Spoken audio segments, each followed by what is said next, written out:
People around the country and in the nearby towns muttered a great deal among themselves, but said very little to the outer world. They talked about dying and half-deserted Innsmouth for nearly a century, and nothing new could be wider or more hideous than what they had whispered and hinted at years before. Many things had taught them secretiveness, and there was no need to exert pressure on them. Besides, they really knew little, for wide salt marshes, desolate and unpeopled, kept neighbors off from Innsmouth on the landward side. But at last I'm going to defy the ban on speech about this thing. Results, I am certain, are so thorough that no public harm, save a shock of repulsion, could ever accrue from the hinting of what was found by those horrified raiders at Innsmouth. Besides, what was found might possibly have more than one explanation. I do not know just how much of the whole tale has been told, even to me, and I have many reasons for not wishing to probe deeper, for my contact with this affair has been closer than that of any other layman, and I have carried away impressions which are yet to drive me to drastic measures. It was I who fled frantically out of Innsmouth in the early morning hours of July 16th, 1927, and whose frightened appeals for government inquiry and action brought on the whole reported episode. I was willing enough to stay mute while the whole affair was fresh and uncertain, but now that it is an old story with public interest and curiosity gone, I have an odd craving to whisper about those few frightful hours in the ill-rumored and evilly shadowed seaport of death and blasphemous abnormality.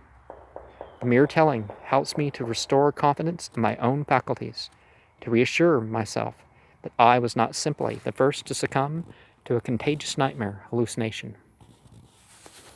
It helps me, too, in making up my mind regarding a certain terrible step which lies ahead of me. I never heard of Innsmouth till the day before I saw it for the first, and so far, last time, I was celebrating my coming of age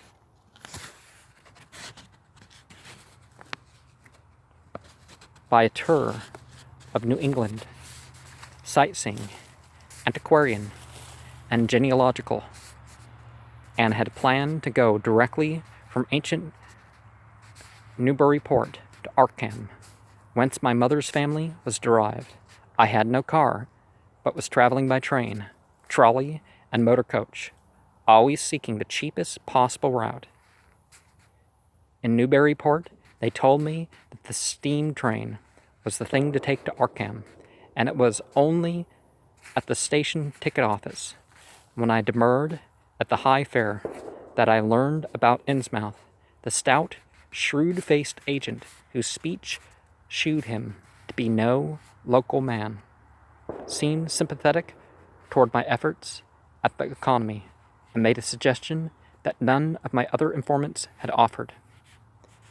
"You could take that old bus, I suppose," he said with a certain hesitation, "but it ain't thought much of hereabouts.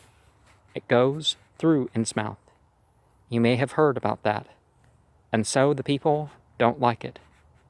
Run by an Innsmouth fellow, Joe Sargent, but never gets any custom from here, or Arkham either, I guess.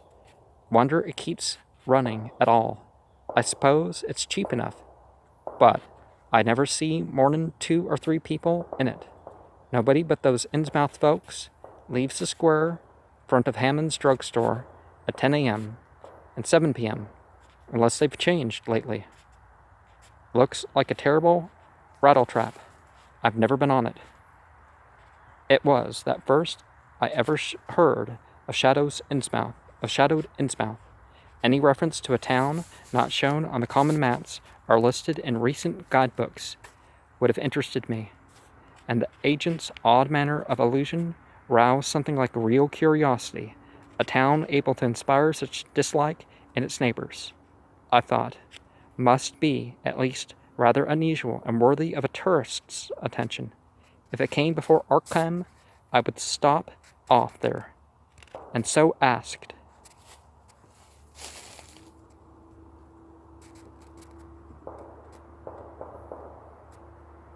The agent to tell me something about it. He was very deliberate and spoke with an air of feeling slightly superior to what he said. Innsmouth. Well, it's a queer kind of town down at the mouth of Manuxet. Used to be almost a city. Quite a port before the War of 1812. But all gone to pieces in the last 100 years or so. No railroad now. M&B never went through. And the branch line from Raleigh was given up years ago. More empty houses than there are people, I guess, and no business to speak of except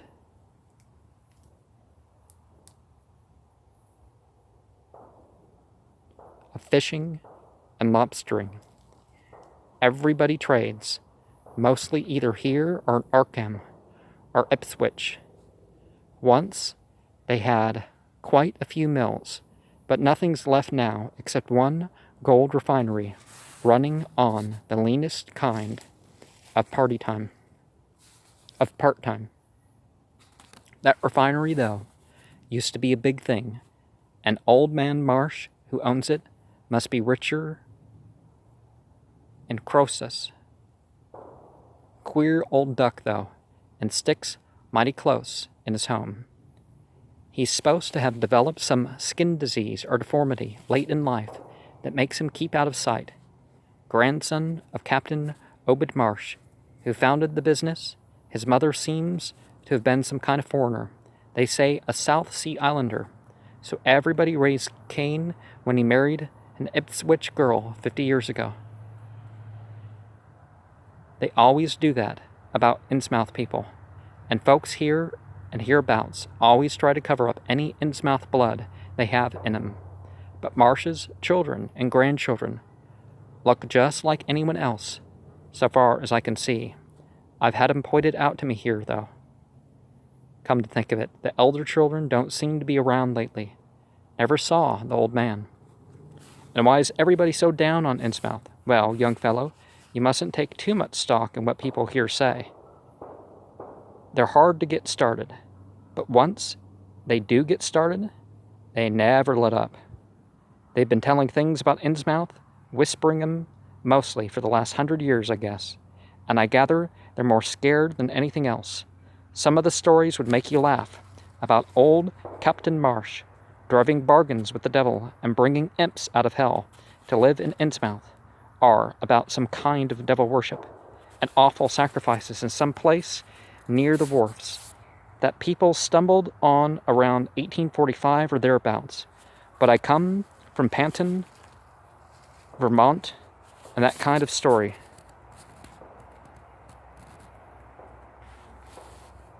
don't go down with me. You ought to hear, though, what some of the old-timers tell about the Black Reef off the coast. Devil Reef, they call it. It's well above water a good part of the time, and never much below it. But that, you could hardly call it an island. The story is that there is a whole legion of devils seen sometimes on that reef, sprawled about, or darting in and out of some kind of caves near the top. It's a rugged, uneven thing, a good bit over a mile out, and towards the end of shipping days, sailors used to make big detours just to avoid it. Oh, there's a lot of places with legions and legions of jinn. Devils, how many devils there are, that's per se unknown, because not all jinn are like that. That is, sailors don't hail from Innsmouth. One of the things they had against old Captain Marsh was that he was supposed to land on it sometimes at night when the tide was right. Maybe he did, for I dare say the rock formation was interesting, and it's just barely possible he was looking for pirate loot and maybe finding it. But there was talk of his dealing with demons there. Fact is, I guess, on the whole, it was really the captain that gave the bad reputation to the reef. That was before the big epidemic of 1846, when over half the folks in Innsmouth was carried off. They never did quite figure out what the trouble was, but it was probably some foreign kind of disease brought from China or somewhere by the shipping. It surely was bad enough. There was riots over it, and all sorts of ghastly doings that I don't believe ever got outside of town. And it left the place in awful shape. Never came back. There can't be more than 300 or 400 people living there now. There's some truth that ties to, but this is fiction. But the real thing behind the way folks feel is simply race prejudice, and I don't say I'm blaming those that hold it. I hate those Innsmouth folk myself. Well, it's, that's not really constitutive of a race, but anyways. And I wouldn't care to go to the town. I suppose you know, though I can see you're a Westerner by your talk, what a lot are New England ships used to have to do with queer ports in Africa, Asia, and South Seas, and everywhere else, and what queer kinds of people they sometimes brought back with them. You've probably heard about the Salem man that came home with a Chinese wife, and maybe you know there's a bunch of Fiji Islanders somewhere around Cape Cod. Well, nothing wrong with legitimately finding a wife outside your hometown. Well, there must be something like that back of the Innsmouth people. The place always was badly cut off from the rest of the country by marshes and creeks, and we can't be sure about the ins and outs of the matter. But it's pretty clear that old Captain Marsh must have brought home some odd specimens when he had all 3 of his ships in commission back in the 20s and 30s. There certainly is a strange kind of streak in the Innsmouth folks today. I don't know how to explain it, but it sort of makes you crawl. You'll notice a little in Sargent if you take his bus. Some of them have queer narrow heads, flat noses, and bulgy, starey eyes that never seem to shut, and their skin ain't quite right, rough and scabby, and the sides of the necks are all shriveled or creased up. Get bald, too, very young. The older fellows look the worst. Fact is, I don't believe I've ever seen a very old chap of that kind. Guess they must die of looking in the glass. Animals hate 'em. They used to have lots of horse trouble before autos came in. Nobody around here or in Arkham or in Ipswich have anything to do with them, and they act kind of offish themselves when they come to town or when anyone tries to fish on their grounds. Queer how fish are always thick off Innsmouth Harbor when there ain't anywhere else around. But just try to fish there yourself and see how the folks chase you off. Notice how this connects to the whole Dagon story and that sort of stuff. Those people used to come here on the railroad, walking and taking the train at Raleigh after the brunch was dropped. But now they use that bus. Yes, there's a hotel in Innsmouth called the Gilman House, but I don't believe it can amount to much. I wouldn't advise you to try it. Better stay over here and take the 10 o'clock bus tomorrow morning, and then you can get an evening bus there for Arkham at 8 o'clock. There was a factory inspector who stopped at Gilman a couple years ago, and he got quite a lot of unpleasant hints about the place. Seems they got a queer crowd there, for this fellow heard voices in other rooms, though most of them was empty. That gave him the shivers. It was foreign talk, he thought. But he said the bad thing about it was the kind of voice that sometimes spoke. It sounded so unnatural. Slopping-like, he said, that he didn't dare undress and go to sleep. Just waited up and lit out the first thing in the morning. The talk went on most all night, This fellow, Casey his name was, had a lot to say about how Innsmouth folks watched him and seemed kind of on guard. He found the Marsh refinery a queer place. Queer is an unusual. It's in an old mill on the lower falls of the Manoxet. What he said tallied up with what I'd heard. Books in bad shape, and no clear account of any kind of dealings. It's always been a kind of mystery where the Marshes get the gold they refine. They've never seemed to do much buying in that line, but years ago they shipped out an enormous lot of ingots. Used to be talk of a queer, foreign kind of jewelry that the sailors and refinery men sometimes sold on the sly, or that was seen once or twice on some of the Marsh women folks. People allowed maybe old Captain Obed traded for it in some heathen port. Now, I don't like to refer to people as heathen or Gentile or pagan just because of their religion. It just doesn't make sense if you're going to say that way. Especially since he always ordered stacks of glass beads and trinkets, such as seafaring men used to get for native trade. Others thought and still think he'd found an old pirate catch out on Devil Reef. But here's a funny thing. The old captain's been dead these 60 years, and there ain't been a good-sized ship out of the place since the Civil War. But, just the same, the Marshes still keep on buying a few of those native trade things, mostly glass and rubber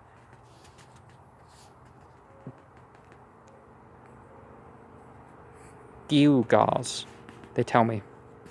Maybe the Innsmouth folks like 'em to look at themselves. God knows they've gotten to be about as bad as South Sea cannibals and Guinea savages. Well, which people are more beautiful really depends on where you're from, though. And languages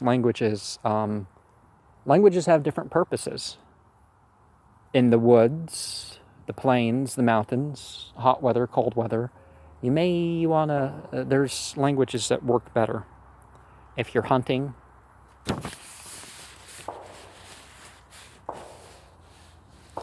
the plague of 46 must have taken off the best blood in the place. Anyway, they're a doubtful lot now, and the Marshes and other rich folks are as bad as any. As I told you, there probably ain't more than 400 people in the whole town, in spite of all the streets they say are there. I guess they're what they call white trash down south, lawless and sly, and full of secret things. They get a lot of fish and lobsters and do exporting by truck. Queer how the fish swarm right there and nowhere else. Nobody can ever keep track of these people. And state school officials and census men have a devil of a time. You can bet that prying strangers ain't welcome around Innsmouth. I've heard, personally, of more'n one business or government man that's disappeared there, and there's loose talk of one who went crazy and is out at Danvers now. They must have fixed up some awful scare for that fellow. That's why I won't go at night if I was you. I never been there and have no wish to go. But I guess a daytime trip couldn't hurt you, even though the people hereabouts will advise you not to make it. If you are just sightseeing and looking for old-time stuff, Innsmouth ought to be quite a place for you. And so I spent part of that evening at Newburyport Public Library, looking up data about Innsmouth, when I had tried to question the natives in the shops, the lunchroom, the garages, and the fire station. I'd found them even harder to get started than the ticket agent had predicted, and realized that I could not spare the time to overcome their first instinctive reticencies. They had a kind of obscure suspiciousness, as if there was something amiss with anyone too much interested in Innsmouth. At the YMCA, where I was stopping, the clerk merely discouraged my going to such a dismal, decadent place, and the people at the library shewed much the same attitude. Clearly, in the eyes of the educated Innsmouth was merely an exaggerated case of civic degeneration. The Essex County histories on the library shelves had very little to say, except that the town was founded in 1643, noted for shipbuilding before the Revolution, a seat of great marine prosperity in the early 19th century of the Common Era, and later a minor factory center using the Manassas as power. The epidemic and riots of 1846 were very sparsely treated, as if they formed a discredit to the country. To the county. References to decline were few, though the significance of the latter record was unmistakable. After the Civil War, all industrial life was confined to the Marsh Refining Company, and the marketing of gold ingots formed the only remaining bit of major commerce aside from the eternal fishing. That fishing paid less and less as the price of the commodity fell, and large-scale corporations offered competition, but there was never a dearth of fish around Innsmouth Harbor. Foreigners seldom settled there, and there was some discreetly veiled evidence that a number of Poles and Portuguese who had tried it had been scattered in a peculiarly drastic fashion. Most interesting of all was a glancing reference to the strange jewelry vaguely associated with Innsmouth. It had evidently impressed the whole countryside more than a little, for mention was made of specimens in the Museum of Miskatonic University at Arkham, and in the display room of Newburyport Historical Society. The fragmentary descriptions of these things were bald and prosaic, but they hinted to me of an undercurrent of persistent strangeness. Something about them seemed so odd and provocative that I could not put them out of my mind, and despite the relative lateness of the hour, I resolved to see the local sample, said to be a large, queerly proportioned thing, evidently made for a tiara, if it could possibly be arranged. The librarian gave me a note of introduction to the curator of the society, a Miss Anne Tilton, who lived nearby, and after a brief explanation, that ancient gentlewoman was kind enough to pilot me into the closed building, since the hour was not outrageously late. The collection was a notable one indeed, but in my present mood I had eyes for nothing but the bizarre object which glistened in a corner cupboard under the electric lights. It took no excessive sensitiveness to beauty to make me literally gasp at the strange, unearthly splendor of an alien, opulent fantasy that rested there on a purple velvet cushion. Even now I can hardly describe what I saw. I thought it was clearly enough of a sort of tiara, as the description had said. It was tall in front, and with a very large and curiously irregular periphery, as if designed for a head of almost freakishly elliptical outline. The material seemed to be predominantly gold, though a weird, lighter lustrousness hinted at some strange alloy with an equally beautiful and scarcely indefinable metal. Its condition was almost perfect, and one could have spent hours in studying the striking and puzzling untraditional designs, some simply geometrical and some plainly marine, cast or molded in high relief on its surface with the craftsman of incredible skill and grace. And I'm reminded of Joseph Smith talking about the different alloy of his stuff.